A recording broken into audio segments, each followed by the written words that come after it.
ระธรรมพระสงฆ์อันเป็นสารณะที่เปิ่งของหมู่เฮาต่างหลายขอกราบไหว้สาบุญญาปารมีธรรมท่านอาจารย์ท่านพระครูอภิวัฒนวิกรมรองเจ้าคณะอำเภอดอยหล่อผู้อำนวยการสถานีวิทยุมวลชนคลื่นสีขาวเพื่อชาวประชาเจ้าอาวาสวัดปากตังเจริญผู้ดำเนินรายการเสียงธรรมแสงอรุณและรายการอู้จาภาษาธรรมพร้อมไปด้วยท่านครูบาอาจารย์พระมหาเถระพระเถรานุเถระพระสังฆพระสงฆ์องค์เนนขอกราบไหว้สาพระเดชพระคุณหลวงพ่อสุนทรธรรมานุโยคที่ปรึกษาเจ้าคณะอำเภอดอยหล่อขอกราบไหว้สาพระเดชพระคุณหลวงพ่อสาธุกิจจานันท์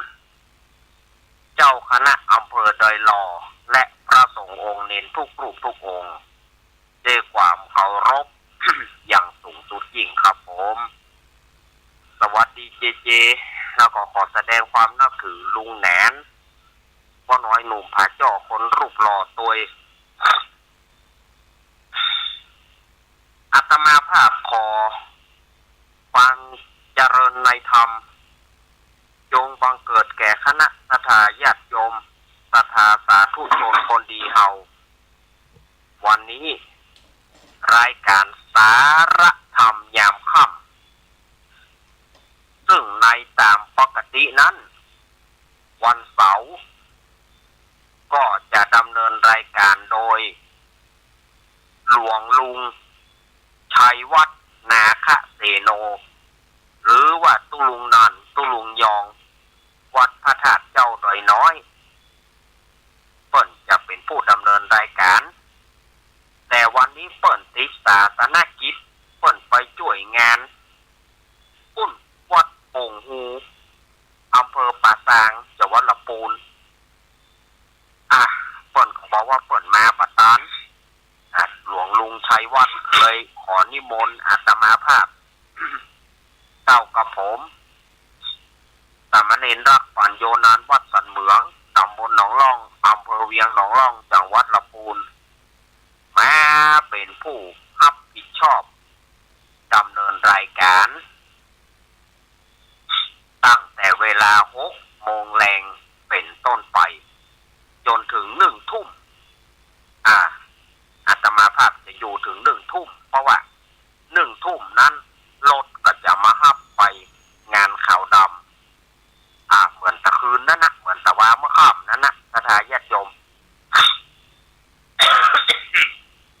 ขออภัยเนอะรายการสารธรรมยามค่ำนี้ก็จะปะกันทางสถานีวิทยุ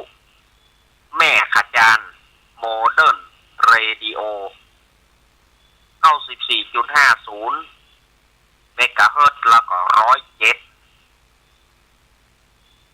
ตั้งอยู่บ้านสันวะนะตำบลแม่เจดีย์อำเภอเวียงป่าเป้าจังหวัดเชียงราย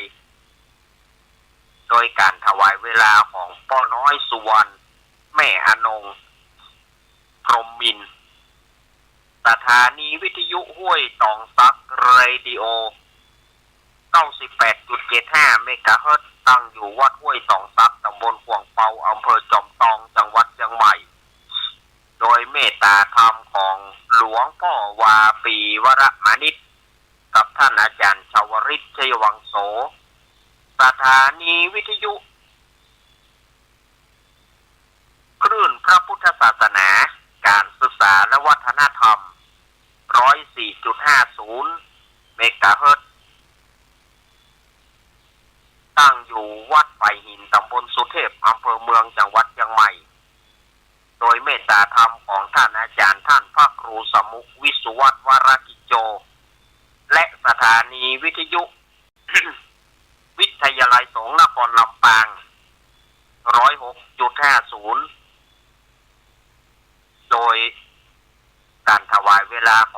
ครูจิรศักดิ์ปลำและก็สถานีวิทยุลำปางสตาร์101.25 เมกะเฮิรตซ์โดยทีมงาน โดยทีมงานของคุณโยมดารุณีก็ขออนุโมทนากับเจ้าหน้าที่ท่านหัวหน้าช่างคอนโทรลช่างเทคนิคผู้คุมเสียงทุกสถานีตัว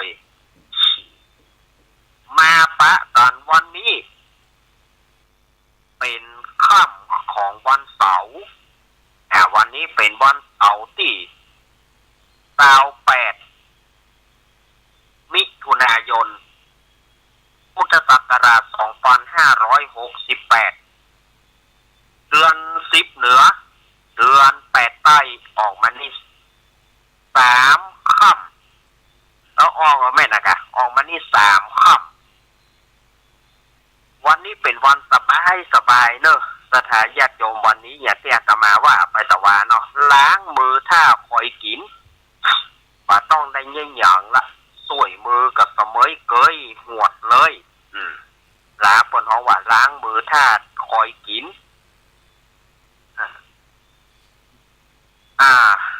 อันนี้ตามสโลก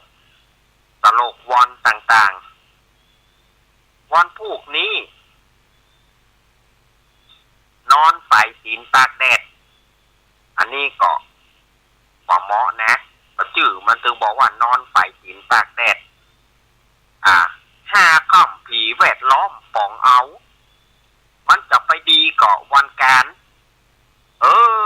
เจ้าเหยวันการซ้ำมาเป็นวันเสียประจำเดือน10ก็ใช้การไม่ได้ก็มาได้เหมาะ 6 ค่ำวันการมาได้เพราะว่ามันเป็นวันเสีย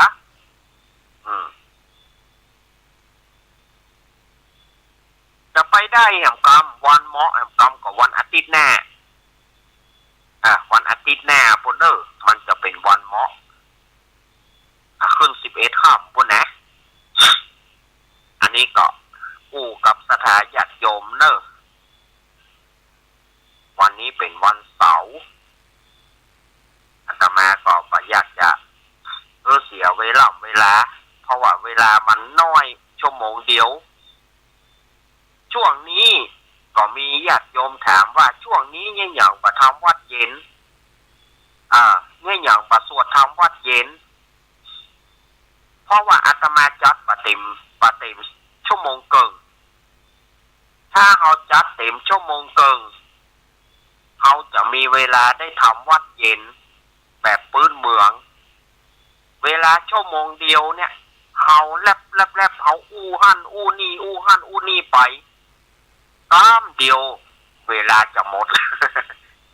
หันก็แต่ว่าเมื่อค่ำอู้ไปอู้มาบัดได้วางสายคือกับสถานญาติโยมสักกำเพื่อมาเช็คกำ53 นาทีโอ้มาตานละเวลาหมดสุดดำฉะนั้นช่วงนี้ก็เลยบัดได้ทำวัดเย็นเนอะถ้าว่ามันได้จัดเต็มคาราเบลของมันนะมันจะดูต่างได้ทำวัดเย็นโดยกันช่วงนี้งดไปก่อนเนาะสถานญาติโยมมันบะตรงกับสเต็ปบะตรงกับสโลแกนของอาจารย์นะก่อนนั้นนะอาตมาก็หูนะมันบะตรงสเต็ปบะตรงสโลแกนแต่มันก็บะจังอย่างใดเวลามันน้อย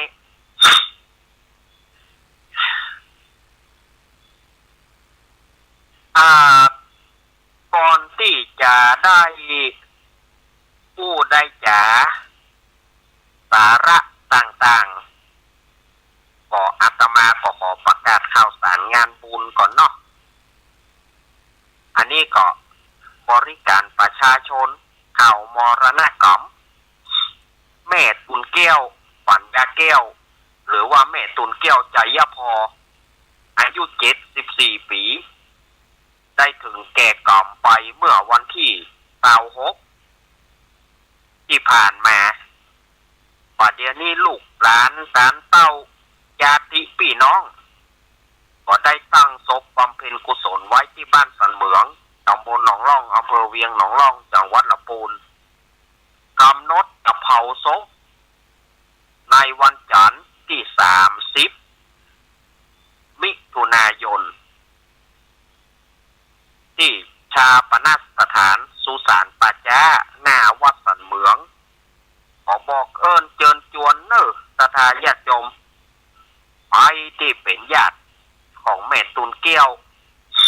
ที่ฟังที่พอตั้งฟังตั้งโทรศัพท์ก็ดีท่านที่อยู่ตั้งฝังท่านที่อยู่ตั้งสายดอยหล่อเฮาท่านที่อยู่ตั้งโซนป่าซางป่าไม้หนองผ้าขาว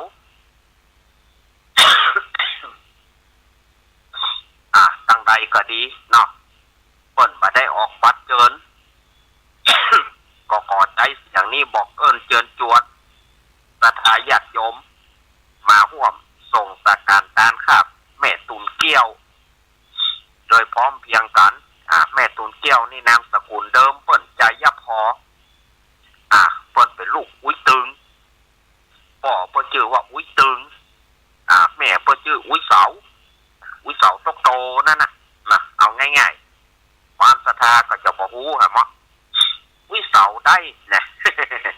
อุ้ยเสาตกโตนั่นนะนี่ก็แจ้งกับศรัทธาญาติโยมการฟังธรรมในพรรษา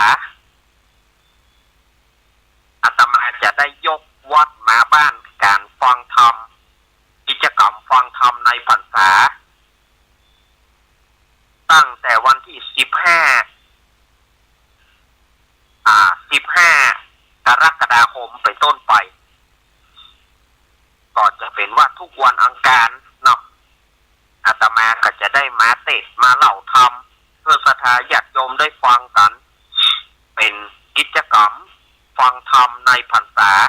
ยกวัดมาบ้านเขาจะมีกิจกรรมใส่ขันดอกใส่กันธรรมเป็นระยะเขาจะเริ่มตั้งแต่วันที่15ปีนี้อาจจะไปถึงเดือนหยี่เปงแล้วปุ่นกะเดี๋ยวก็ต้องดูธรรมมันเกี่ยวกับธรรมแต่ละเรื่องมันยาวก่อนเนาะถ้าธรรมมันจับพรรษาก็จะตึกพรรษาถ้าว่าธรรมมันยาวไปเอาให้มันสุดก็คือหลังเดือนหยี่เปงก็คงจะสิ้นสุดการกิจการฟังธรรมในพรรษาความจริงนะวันพระวันศีลมันก็13วันพระ13วันศีลจะเริ่มกันตั้งแต่วันที่10นี่เป็นต้นไปแต่มันไปตรงกับวันอังคารก็คือวันที่15อาตมาภาพก็จะเริ่มเทศน์ธรรมเล่าธรรมให้กับศรัทธาญาติโยมได้ฟังกัน อันนี้ก็แจ้งกับศรัทธาญาติโยมเลิกกิจกรรมฟังธรรมในพรรษาก็จะมาแถมละอันนี้รวมกับของครูบาอาจารย์อันนี้เฉพาะรายการของอาตมาโดยเฉพาะนะอันนี้เป็นรายการของอาตมาโดยเฉพาะพอไปรวมรายการของครูบาอาจารย์ท่านอื่นนะอันนี้แจ้งกับศรัทธาญาติโยมอาตมาจะประกาศทุกคนวันใดก็ลืมขออนุโมทนากับพ่อหมวดสุจักรพรหมเสนเนอบ้านสิริมังคาราจารย์อำเภอดอยหล่อพ่อหมวดสุจักรพรหมเสนนี่เปิ้นก็หอมเป็นเปิ้นปูจาแผ่นทองคำติดธรรมะ500 บาทเด้อ อาตมาว่าจะประกาศเปิ้นอันตัดที่เฮาไปจัดทางห้วยสองซักเขาบ่ได้ยินเพื่อห้วยสองซักเขาได้ยินก็เมาประกาศอย่างอื่นก็เมื่อใดก็มากึดใจได้บอกประกาศให้เปิ่นตะกรรมเปิ่นก็จะท่าใจจดใจจอว่าได้ฮับแล้วแกได้ฮับเป็นที่เรียบร้อยแล้วเนอะเปิ่นปูจาแผ่นทองคำดิสแต่นทำแม่500 บาทเนอะอนุโมทนาโปรโมทสุจักรพรหมเสนเนอร์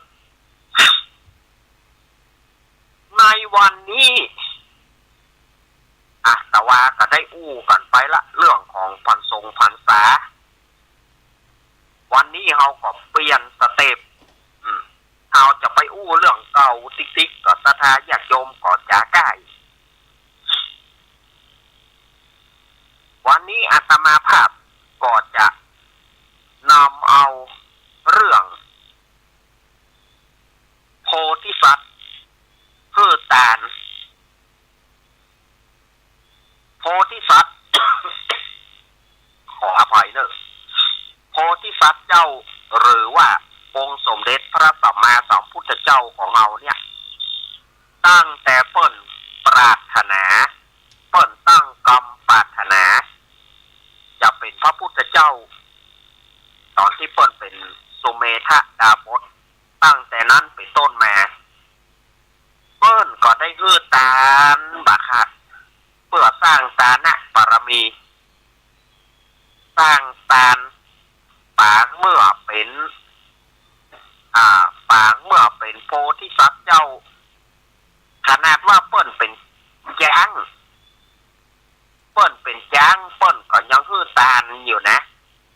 ฮือตานอย่างฮือตานงาฮือตานงาแก่พรานผู้โลภได้เท่าใดบ่พอได้แล้วจะเอาแถมได้แล้วจะเอาแถมปางเมื่อเปิ้นเป็นพญาอลินตุมก็ได้ฮือตานไปสักปะแม้แต่ปราสาทราชมนเทียนก็ฮือตานแก่พระอินทร์จนถึงต้องไปเป็นคนใจไปเป็นนายเฝ้าประตูเพื่อกับเจ้าเมืองนึงสถานอันนี้ปางเมื่อเปิ้นเป็นพญาอลินตุมกับนางวรรณประภาแล้วปางเมื่อเปิ้นเป็นพระเวสสันดร เปิ้นก็ได้ฮือตานเจ้าชาลีน้องกันหาแล้วก็ได้ฮือตานพระนางมัททีแก่ชูชกแล้วก็อินทราสกพรามไปวันนี้อาตมาภาพจะเอาตานะบารมีการเปิ้นฮือตานเมื่อเปิ้นเป็นพญาจ้างชัดทันหรือว่าพญาจ้างสตันมาเล่าเพื่อกับศรัทธาญาติโยมได้ฟังอันนี้นอโพธิสัตว์เจ้าของเราพระพุทธเจ้าของเราเนี่ยเปิ้นได้เป็นเปี่ยวซักเปี่ยวสิ่งนะเปิ้นได้เป็นเปี่ยวซักเปี่ยวสิ่งทุกชนิดที่เปิ้นมาเป็นซักมีอย่างเดียวหนอนมูดขุดที่เปิ้นมาเป็นนะเปิ้นมาได้เป็นนะยกเว้นหนอนมูดขุดเปิ้นมาได้เป็นนอกนั้นเปิ้นเป็นซักทุกอย่างแต่ว่าเปิ้นเป็นซักอันสูงสุดเปิ้นได้ฮือตานอย่างพญาจ้างขัดทันเนี่ยพญาจ้างสตันในสมัยก่อนเนี่ยพระโพธิสัตว์เจ้าของเราได้เกิดเป็นพญาจ้างชื่อว่าพญาจ้างสตันอยู่ในป่าหิมพานต์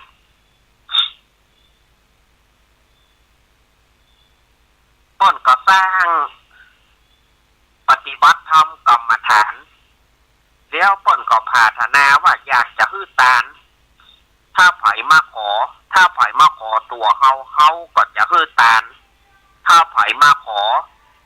เลือดตับปอดเฮาก็จะฮือตาน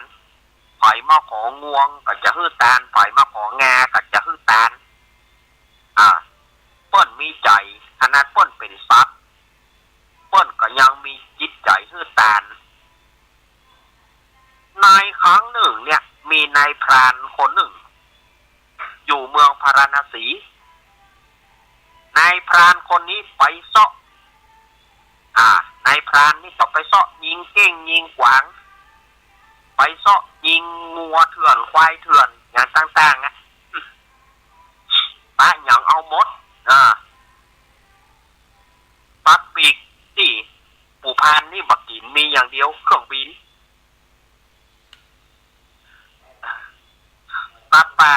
หิน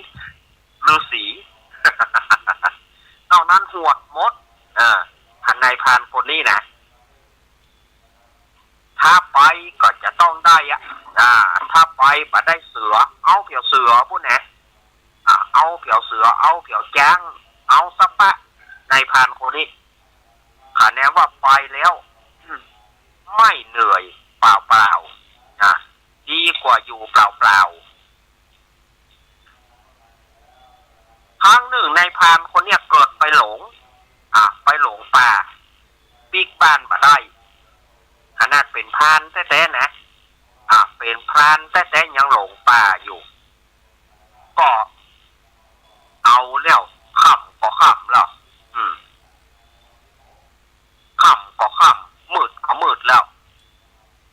เอาละหมูเสือเสือสิงกระติงแหดย่างก็ป้าก่อนห้องคำรามคำรนเอาแล้วทำเพื่อปู่พานนี่ก็มาปัวแหละกูเตือเขาก็มาหลงวันนี้เขามาหลงกลางเมื่อหลงกลางแล้วอันเสือสิงกระติงแหด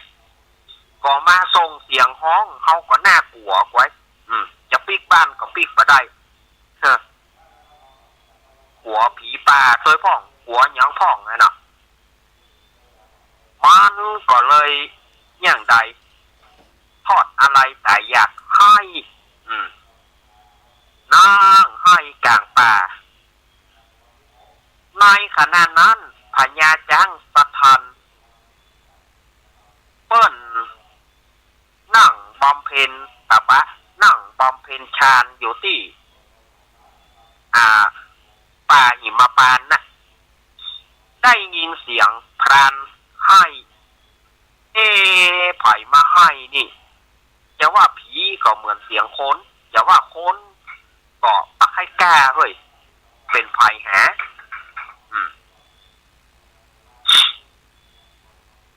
พญาจ้างสตันก็เลยก้อยเตียวไปย่องไปก็ไปหันใส่นายพรานปู่พรานคนเนี้ย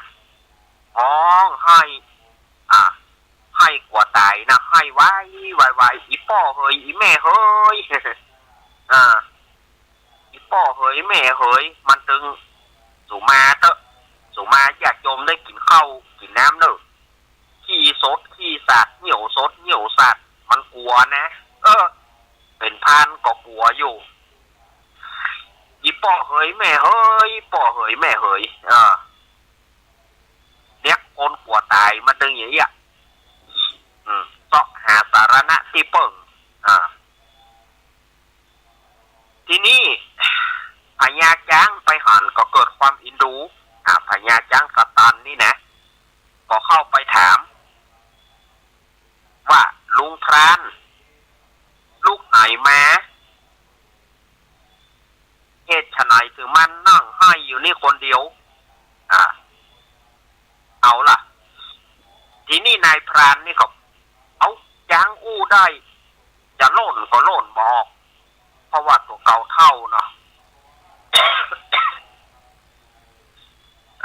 จะอย่างใดพญาจ้างสะทันเปิ้นก็เลยบอกว่าบ่ต้องให้บ่ต้องกลัวเฮาชื่อพญาจ้างสะทันลุงพรานลูกไหนมาบอกเฮาเหรอข้าแห่งพญาจ้างสะทันเฮยข้านี่เป็นพรานชื่อพรานเกี้ยวอยู่เมืองพาราณสีปุ้นเฮากูเตือเฮาก็บ่เคยหลงไม่ซอกหวางซอกเก่งซอกฟานปะฟานยิงฟานปะขวางยิงขวางเอาซะปะวันนี้เฮาเข้ามาเลิกลำไปเฮาหลงจะปีกบ้านก็บ่ได้มันมืดกลัวผีก็กลัวเสือกลัวหมีก็กลัวพญาจ้างพอจะฮื้อเฮาได้พักได้ผ่อนพ่องก็ยามนั้นพญาจ้างสตันเปิ้นก็ว่าอังก็ไปพักที่ถ้ำเฮาก่อนไปเฮาพักอยู่ถ้ำนี่วันพุธก่อนเฮาจะไปส่ง ขอบคุณเนอน้ำใจพญาจ้างล้ำเลิศแต่ละ ในพระพญาจ้าง พญาจ้างนี่ใจดีอีหรอข้าตึงบ่ลืมบุญบ่ลืมกูลข้าตึงบ่ลืมที่ได้เฮือกล้วยเฮืออ้อยกินข้าตึงบ่ลืมเนอขับเข้าแรงงานข้าตึงบ่ลืมนี่หรอไปบ่ต้องไปอู้เรื่องบุญเรื่องคุณไปพักอยู่ท่าหมอเฮาก่อนแล้ววันพุธเขาจะไปส่งพญาจ้างสตันก็เลยนำเอาปู่พานเนี่ยเข้าไปในถ้ำของตัวเก่านอนหลับถึงวันพุธเจ้าก็พญาจ้างก็ปาเอาปู่พานไปส่งที่ในเขตเมืองพาราณสีแล้วทีนี้เมื่อจะปิกจะแยกออกจากกันพญาจ้างสตันนี่ก็ได้บอกคือกับลุงพรานคนเนี้ยพรานเกี้ยวนี่นะบอกว่าลุงพรานจะไปบอกคือไผ่เนอะว่าเฮาอยู่ที่นี่มันจะเป็นอันตรายต่อเฮา เพราะเฮาบำเพ็ญเพียรตบะเพื่อหวังเป็นพระพุทธเจ้าจะไปคือไผ่มารบกวนเฮาเนอะลุงพรานปิกไปจะไปบอกคือไผ่นะว่าเฮาอยู่ในถ้ำหินนี้ในถ้ำหิมพานต์นี่โอเคเนี่ยข้าตึงบอกคือไผ่พญาจ้างเจือข้าตึงบอกคือไผ่ โอเคสิกระเร็ดนะ แล้วพญา จ้างก็ปิกคืนกินถ้ำแห่งตัวเก่าลุงพรานนี่ก็ปู่พรานนี่ก็ปิกคืนบ้านเมื่อปิกคืนบ้าน เขาก็ถามโอ้ลุงพรานปิกมาแล้วกะจะได้แต่คืนนี่ไปอยู่ไหนไปหลงป่านะแล้วได้อย่างมาพ่องนี่เนาะโอ้ไปหลงป่ามาได้อย่างมาสักอย่างบ่เฮ้ยก็ยังบ่เอาแม่ของดีๆในป่าปะเลอะปะเตออย่างงาจ้างกาหยองกาก็เอามาขายกายี่หยองยี่บ่เอาแม่อีกเผอิญว่าเมียมันน่ะ มาซุปเข้าใส่เมียมากระถามปูเกี้ยวสุดได้อย่างแม่มาได้อย่างสยามโพธิ์ทอไปตายในป่าเนี่ยมาตายอย่าเสือเนี่ยมาคบมันตาย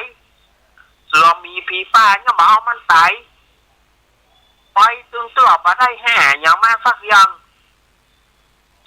แล้วจะเอาอย่างมากินนี่ลูกก็พอลูก6 คน7 คนสุมาญาติโยมเนอะไปงมไปเหงาอย่างได้ปลาล่ำเป็นเหลือเอาดาเผียวบุพการีพุ่นนะดาเผียวกำบุพการีพุ่นดาป่อหล่อแม่ยังบะเตื้อกำที่บอกว่าเอาบาดามันก็เอามาด่าอันเบียมันนั่นนะก็ปากแค่จะหาอย่างเนาะเอากำที่มันผสมควรนะกำใส่เสื้อใส่ผ้าเอามาว่าหมดปู่พานนี่ก็อย่างใดเมียก็ด่าเจ้าบ้านก็ว่ามันก็เลยคือว่ากำเดียวสูบท่าปากเนาะเข้าไงก็มาได้กินมาบ้านแทนที่จะได้เข้าเมียจะเข้าเนาะน้ำเกณฑ์นาดด่าแถมเดี๋ยวให้จะไปซ่อของมาคือสูอีก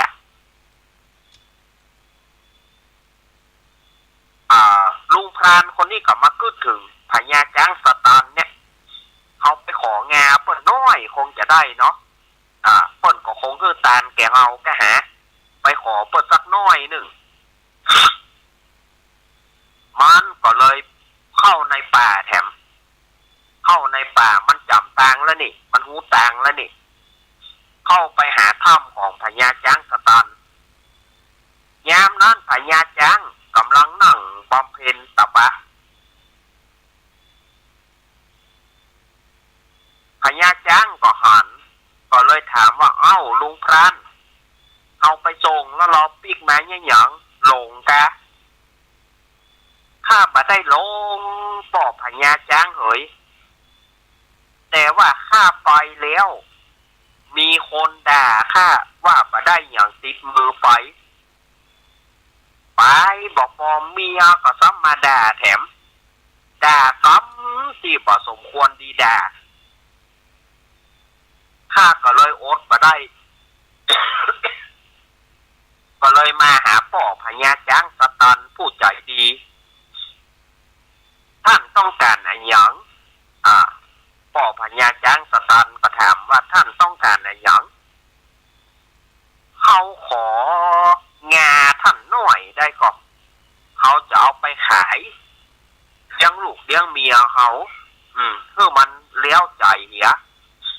เขาขอไปงาท่านสักหน่อยเตอะพญาจ้างสตันก็บอกว่าเอาไปเพื่อว่าเขาสร้างตานะบารมีเพื่อเขาจะเป็นพระพุทธเจ้าในอนาคตการภายภาคหน้าท่านจงตัดไปงาเอาไปเตอะเอาฮื้อปอเอาไปฮื้อปอฮื้อมันปอขายอีกว่าแล้วพญาจ้างก็มูบลงนะพญาจ้างก็อวบมูบลงปู่พานนี่ก็ใจเลื่อยไปงาของพ่อพญาจ้างสตันพญาจ้างสตันก็เจ็บเนาะเจ็บก็เพื่อว่าสร้างตานะบารมีใจขันติข่มความเจ็บไว้เมื่อปู่พานได้ไปงาแล้วก็ขอบคุณป่อพญาจ้างป่อพญาจ้างก็ต้องนอนเจ็บไปหลายวันปู่พรานนี่ก็ได้ไปงาไปขายได้ไปงาไปขายอยู่ไปอยู่มาขายแล้วก็กินเงินนั่นก็หมดนะกะมาได้กึดหลับตำสร้างอย่างนี้เมินเข้าเงินหมดเมียก็บอกอย่าบอกไปซ่อมาแถมเอามาหาตายชิงหยังตายงาจ้างซะอิงมันก็จะไปกินได้ขี้วันไปเมียมันไล่ไปแถม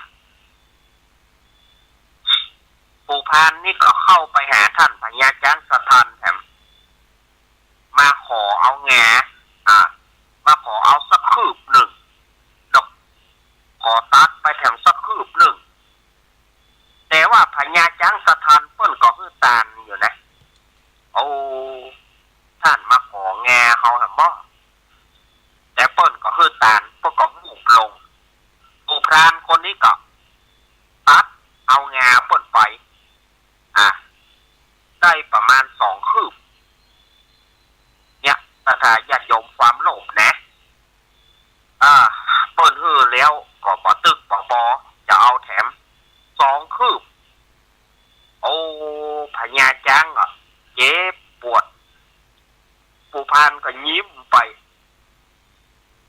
เอาไปขายเอาได้งานะประมาณ2 คืบเอาไปขายที่นี่ก็ขายได้บักกี่วันเงินหมดซื้อกินยังหมดละก็มีอย่างมั้งเมียก็ด่าแถม เมียก็ด่าแถมเอามาอย่างงาสัก2 คืบขายวันนี้ก็สุมาเนอะขายวันนี้กินวันนี้ขี้วันพุกมันก็หมดจริงยังบักกึดบักล่ำพ่อปู่พรานก็ไปขอตัดไปของาแถมไปขอเอาเงางาเปิดขอเอาตึงเงานั้นนะแต่ด้วยเปิ้นหวังปรารถนาจะไปซับปัญญูพุทธเจ้าพญาจ้างก็เลยฮื้อ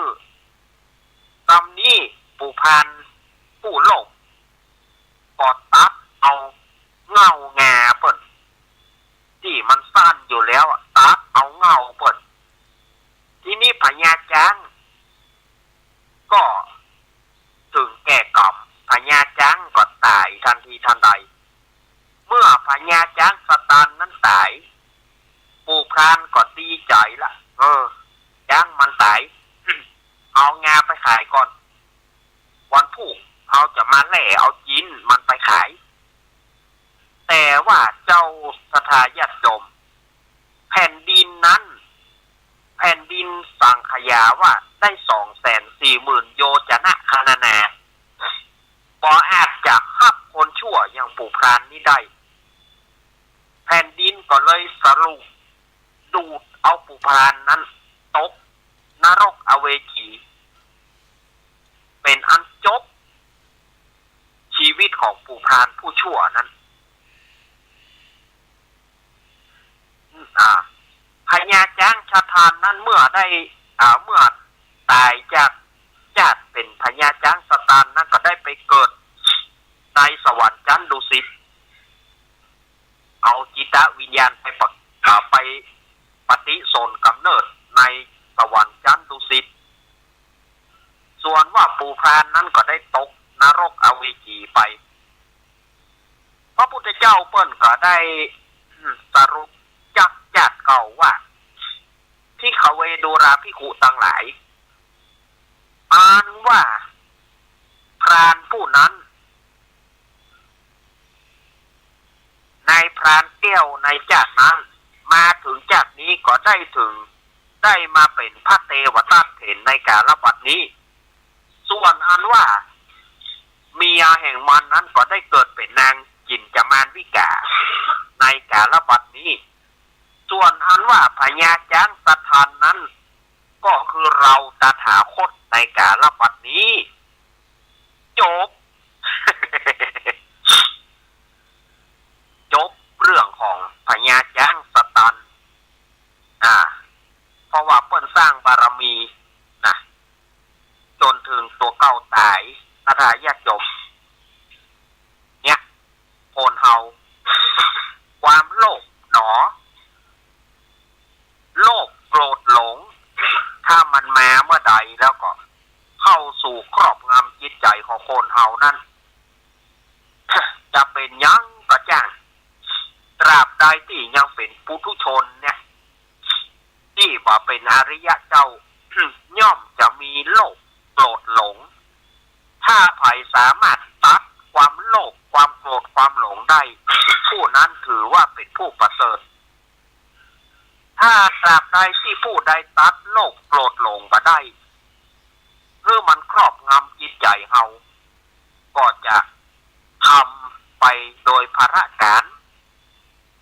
โดยความว่าจะทำเพื่อได้อย่างนี้เพราะว่าพระเทวทัตกับพระพุทธเจ้าเนี่ยเป็นศัตรูกันมา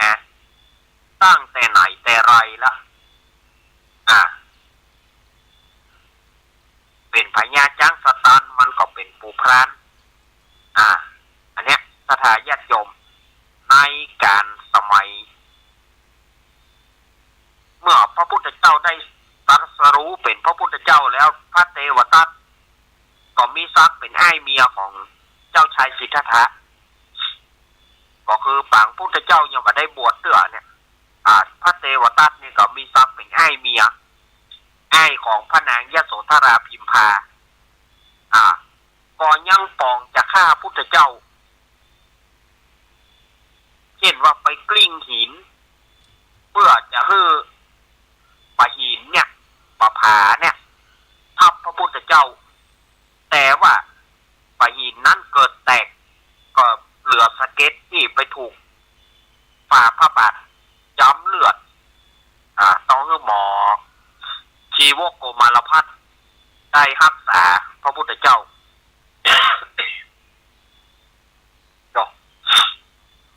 เดี๋ยวนี้พระเทวทัตนั้นก็ยังจมฟูอยู่ในอเวจีมหานรก จนกว่าจะเสี่ยงพุทธันดร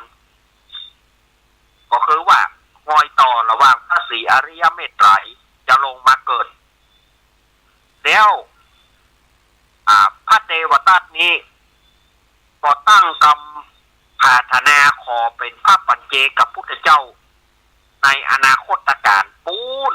อาจจะเจนได้บอกว่าขอตั้งเป็นพระปัจเจกพุทธเจ้าคือคำว่าพระปัจเจกพุทธเจ้าเนี่ยก็คือเป็นพระพุทธเจ้าองค์หนึ่งแต่ว่าไปสอนธรรมไผรู้เฉพาะตัวรู้แล้วก็ประสอนไผสักคนน่ะอันนั้นเป็นของพระปัจเจกพุทธเจ้าคือเป็นพุทธเจ้าองค์หนึ่งนะแต่ว่าประสอนธรรมว่าโปรดไผประสอนไผอยู่ปุ่นน่ะ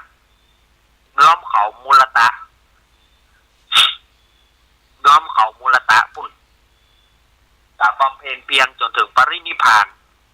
พระเทวทัตนี่ก็ขอตั้งกรรมปรารถนาเมื่อถูกแผ่นดินสรุปเหลือกกลางเหลือกลางก็ขอไหว้พุทธเจ้าแล้วก็ตั้งกรรมปรารถนาว่าข้าพระองค์ขอเป็นพระปัจเจกพุทธเจ้าในอนาคตการปูนอาจจะกี้กับกี้การบอกว่าพระเทวทัตจึงจะได้มาเป็นพระปัจเจกพุทธเจ้าคำว่าพระปัจเจกพุทธเจ้านี่ก็คือพระพุทธเจ้าองค์หนึ่งแต่ประสอนไผ่ประสอนไผ่ประสอนมนุษย์ประสอนเทวดาประสอนพระสกนะ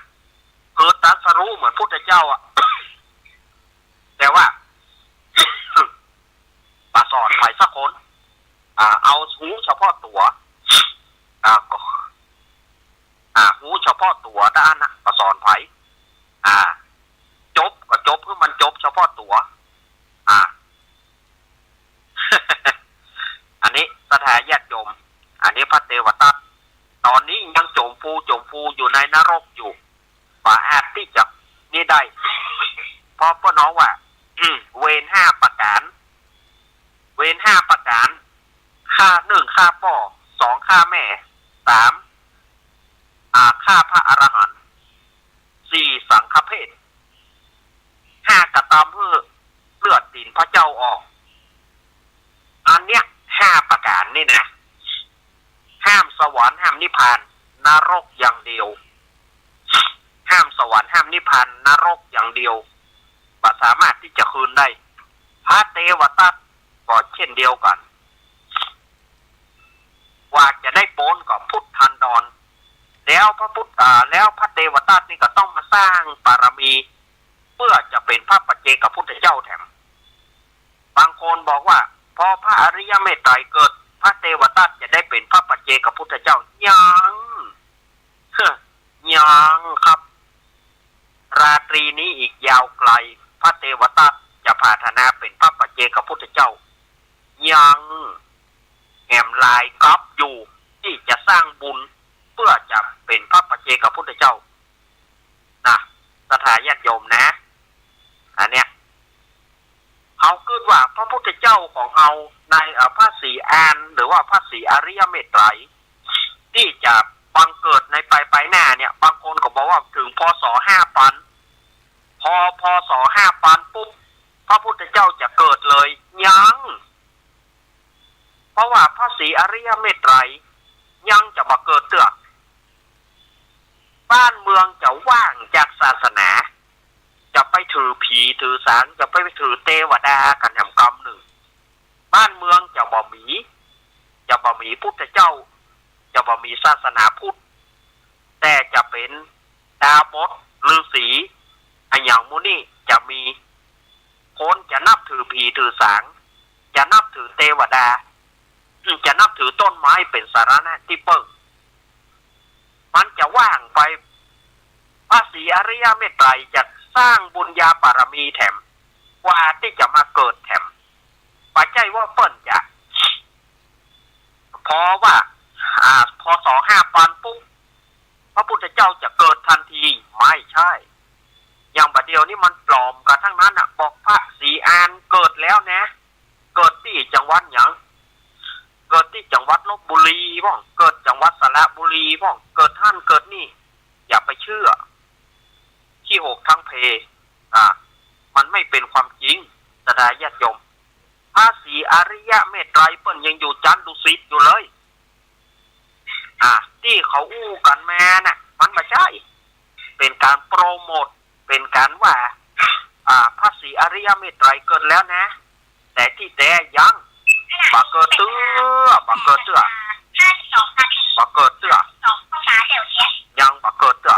เรือแถมนักอยู่กว่าที่เปิ้นจะสร้างบุญญาบารมีกว่าที่เปิ้นจะฮื้อตานเหมือนพระเวสสันดรกว่าที่เปิ้นจะฮื้อตานลูกตานเมียแถมหรอกก็จะตานเหมือนพระเวสสันดรแถมหรอกก็จะสร้างบุญสร้างกุศลแถมปาใจสเล็กสน้อยสดาญาติโยมจับไปว่าพอถึงพศ5,000ปุ๊บพระศรีอานเกิดทันทีไม่ใช่ใครจะปรารถนาจะไปเกิดร่วมศาสนาของพระศรีอริยเมตไตรต้องทำบุญรักษาศีล ภาวนาอย่าได้ขาดนั่นแหละจะได้ไปปะถ้าภัยบ่พาธนะได้ปะก็แต่มันก็คงมีนักอยู่ที่ปนพาธนาจะได้ปะพระศรีอริยเมตไตรสร้างบุญไปสร้างบุญไป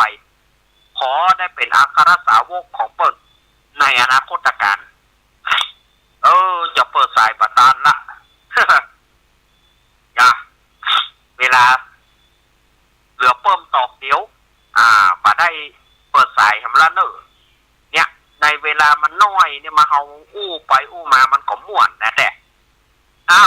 สถาญาติโยมวันนี้อาตมาก็ขอออก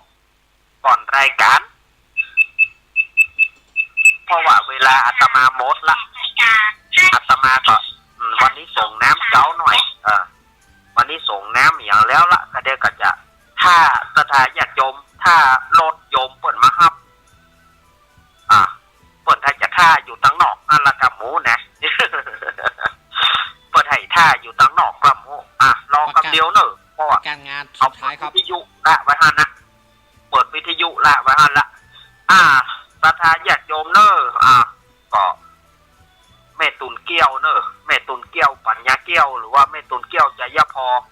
เพิ่นถึงแก่กล่อมไปหลายวันละเดี๋ยวนี้ก็เพิ่นก็ตั้งศพไว้ที่บ้านเนอะแล้วเพิ่นก็มีเทศและสวดอภิธรรม